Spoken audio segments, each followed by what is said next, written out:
If childhood was not important to God, he wouldn't have taken Moses to Pharaoh's house. Everything you saw that in the days of Moses, his mother became pregnant and Pharaoh said they should kill every child that is born that season. What God was trying to do is because he has sent somebody, a prophet, that the mother needs to hide that child for 3 months. And when the mother can't hide the child again, what did she do? She put the child in a Nile, and the child floated. No crocodile, no shark, nothing touched that child. Why? He went straight to where the king's daughter was bathing.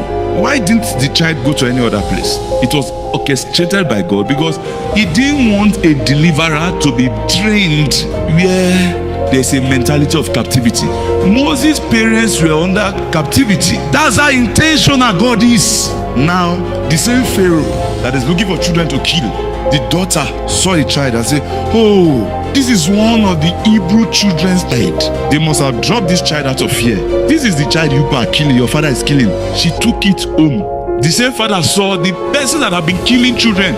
The reason why you are killing children has come to your house. You accepted that. To show you that the hand of God was part of it.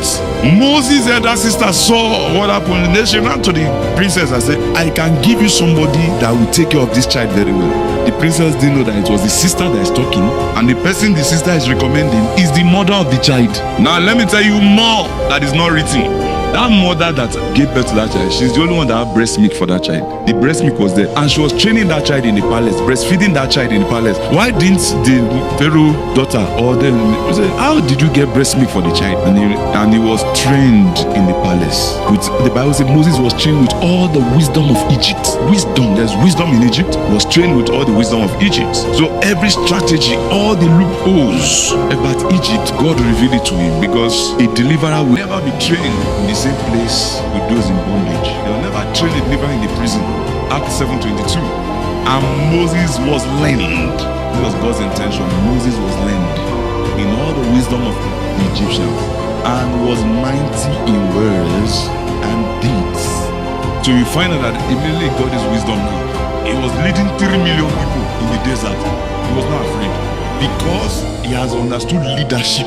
In Pharaoh's house, when God was sending him to Egypt, the first sign God asked him to do was the sign of casting his rod. The rod should become a snake. Because if you check the head of all Egyptians that led, there was snake in their cap. There's a snake that is looking like this. It's the princess, the goddess that they were worshipping, that is in control of the whole Egypt. I think her name is Midjet. That's her name. She's a goddess of fertility, protection, and danger. But God have to use snake to swallow snake. That mystery there is to tell you, best thing to do to swallow the power of that territory before you do anything. But that snake of casting rod, Moses cast rod, then they casted their rod, then Moses something was going on in the realm of the spirit. But God was swallowing their powers. In 1 Timothy 3:16, it said, great is the mystery of the faith. God manifests in flesh, then justified in spirit. What does that mean? What you are manifesting in the flesh is verified in the realm of the spirit. So that serpent swallowing serpent was an earthly manifestation, fleshy, carnal manifestation. You are just saying, but something was being justified in the realm of the spirit. So in the realm of the spirit, in the whole of the spirit, we have now known that Moses should be untouchable. He came with a power greater than the power of Egypt. It might take time, but Egypt must submit. Because of that first battle there of serpent swallowing serpent, it was approved in the realm of the spirit.